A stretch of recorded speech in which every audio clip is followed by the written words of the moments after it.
Hey, Farmer John. Hey. How you making out there? All right. Remove some of this dirt in the front here so I can set that down with the hammer. I'm just gonna get that in, but I think that we're just about there. All right.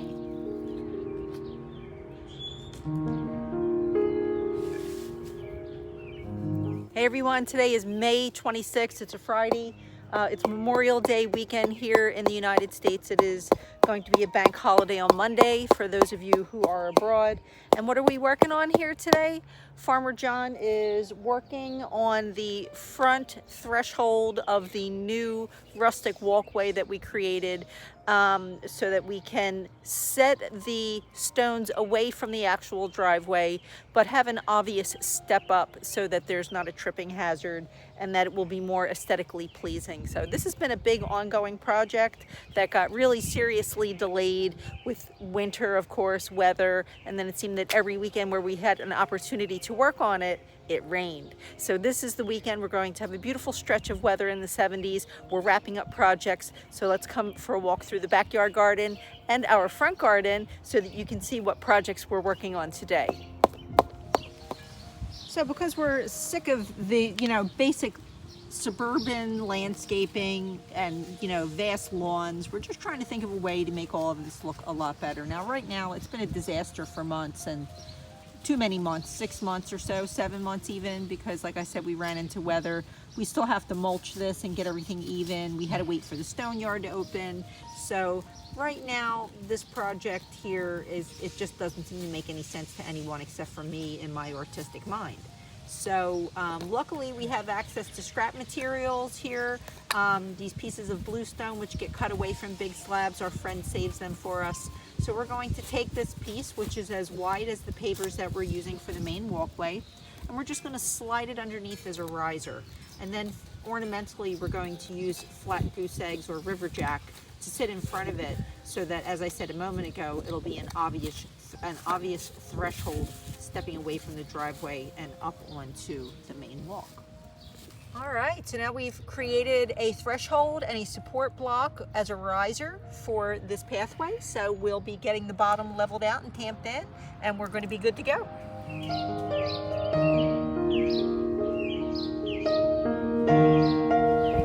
It's a little bit of a breezy day here, but very warm, and I've had to graduate to my long sleeves because I'm already getting sunburned. So we had a little bit of a situation here over the past couple weeks that I really didn't touch base on, but I thought I would tell you about it now. A video that I can attach for you that I made, actually it's been several weeks ago. I purchased a bunch of bare root perennials from COSTCO, and all the phlox and the nepeta and everything, and I've been having some issues with it. Some of the stuff came up wonderfully, like the blazing star liatris, the anemone, they all came up great. But I'm going to show you what things look like, and then I'm going to tell you what happened. So we're getting ready to mulch this bed here. But this is the anemone, which was a corm that we soaked, and they were really, really cool looking. They're all popping up, so hopefully we're going to see flowers from them soon. This is blazing star liatris, which blooms up into a tall purple shoot. And I can't wait to see what that looks like. So I have a ton of it. You get like, I don't know, 80 bulbs of the anemone, or 100 of the anemone and 80 of the blazing star liatris. So that's really taking off. So here is one of the tall perennial phlox in here that I planted, and now at this point I can't remember which one it is, but it really fought me on wanting to come up. So this one here, on the other hand, did not, and I think this one might be the white phlox, and this one was probably the blue. The blue is not coming up anywhere, but the white seems to want to. So here's what happened. About to water everything now out here in the garden, running a little late because I'm working with Farmer John out here, but I got sunburned, so I had to retreat into the house for a little bit. So I reached out to Longfield Gardens, which is the name of the company who packages all of the the spring and autumn bulbs that you buy at Costco in the big bags when they come in. And I looked on their website and it said that they guarantee everything. So I thought, let me take a moment and reach out to them, explain to them what happened. And I felt so bad because it was 2 different types of dicentra, 4 types of phlox, the nepeta. So it was a big investment for us and a big investment for them to have to replace.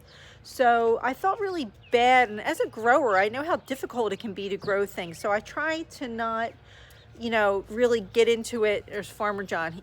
He always likes to get his waves in. You know, I try to really not, you know, like harass the growers, the farmers, anybody. If we eat it, we have to eat it. You know, I try to be mindful of that. So I'm trying to find a good area where the sun's not hitting me too hard. So I gave them a call and I explained the situation to them. So let's check in on progress with Farmer John. What we're doing here, you can see the riser on this walkway is now effectively a riser. It is obviously a step up, which makes sense because before it just wasn't really obvious. So we took out a piece of the grass that at one point butted up to the driveway, and it was a nuisance because we have to edge everything. So we decided to just get some flat goose egg stones and we're laying them in, and then we'll fill that area with some smaller pea gravel and some of the cinder dust just to set it, and it will look like it's been there for a long time. And we're going to put some landscape lighting in, and all of this is getting mulched. So, ooh, I just saw the mail truck. There's more packages coming today. So as you can see here, here's a box with Longfield Gardens. And here are all of the replacements of everything that I had issues with. This box is full. So the thing that I found to be just amazing in this day of modern times of lacking customer service. By the way, do you like my new hat? I don't know if I like it or not. I bought it a while ago at a local supply yard, and it had a bigger brim. So I was trying to hope that it was going to block my shoulders from the sun, but I don't think it did a very good job. I just got mail. Yes. I'm waiting for something. Anyway, I have total attention deficit, you guys. So anyway, what I thought was amazing in this era where customer service doesn't really exist anymore, you know, it's like you can call and people flake out on the phone, or people are nasty to you, or you just don't get what you bought. And you know, it's even hard to get a live person on the phone now. They either want you to do a chat, or they want you to send an email, or you know, you just can't get anybody to pick up the phone. So I called the number they provided, and a wonderful person answered the phone and was so polite to me and so wonderful. And without any question at all, I explained what happened. We went over the types. I gave them some numbers from the bottom of the bags of the issues that I had problems with. And that was yesterday. That was just yesterday. Today, this box of wonderful replacement flowers was at my door joyfully. They followed up very, very quickly, and I got confirmation emails. It was all really wonderful. So I have to give thumbs up to Longfield Gardens, who provides the bagged perennial bulbs and flowers that you buy from Costco. They also have an independent website where you can purchase plants and flowers and bulbs from them directly, and some things are on sale right now. So I will provide a link for Longfield Gardens in the description below, and you can have a look at, you know, what some of these things are supposed to look like, and maybe they have something available that you would want to buy from them directly. So it's really wonderful, I'll tell you, to have a greenhouse to come out to and get work done.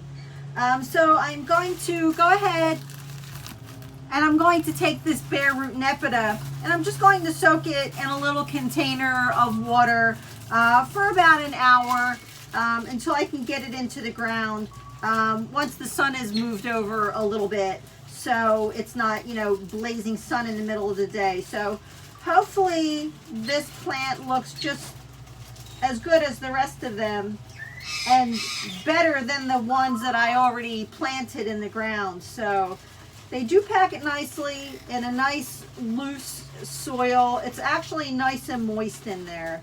So hopefully it's going to be obvious through all this. What is the top and what is the bottom? So this is pretty interesting, actually.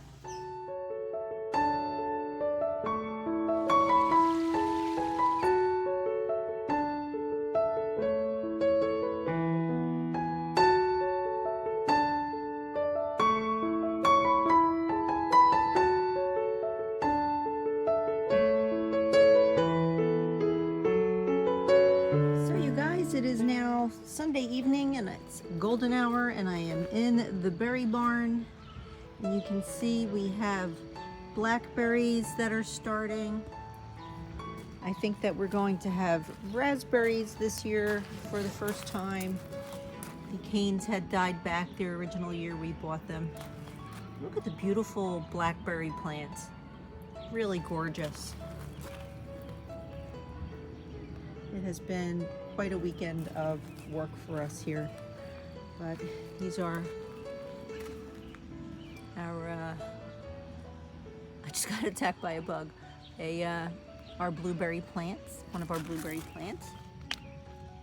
Oh, the light is just, oh my goodness. We have a volunteer tomato. A volunteer tomato. Oh, this is the one Farmer John was telling me. We had a volunteer tomato and a volunteer marigold right next to it. They're partners in crime. I don't know why they're back here in the berry barn. The little cornfield is looking pretty good. We're now entering V2 and V3, which are the vegetative stages of the corn. So we wait for V6 before we do another big hilling and fertilizing, and then after that is when everything really starts to take off with the corn. It's looking good though.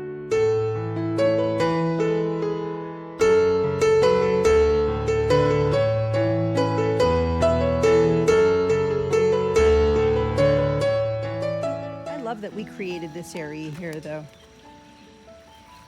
This was really fun to have the tomatoes right here. Look how nice and thick the stalks are on everything. That's this one here is Dr. Witchy's. They're looking really, really good. I think that the Black Beauty is about to get a few tomatoes, but so far the first tomato to show up to the party is Thornburn's Terracotta. Looking good. We have so much chamomile, you guys.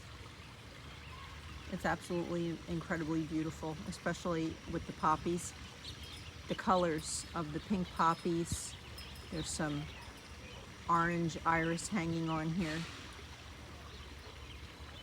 mixed in with the yellow and white of the chamomile. Really gorgeous.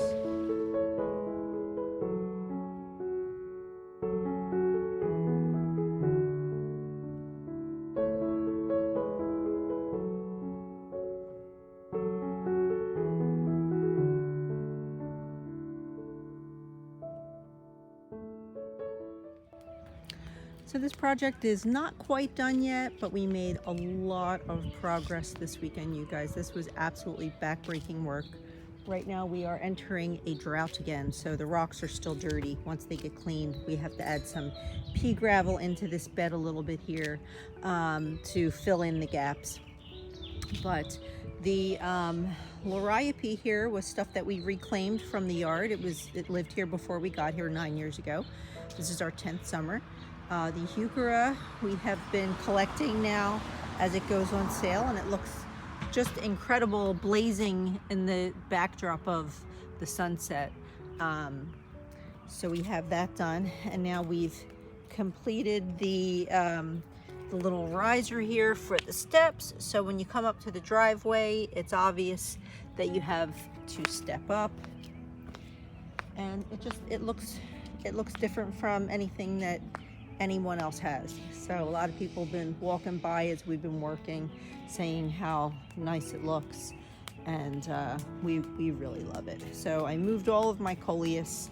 It gets mostly shade now, so it gets a little bit of afternoon and evening sun. So I was worried that it was going to burn. So even though it says it's part sun, so Looks really, really gorgeous though.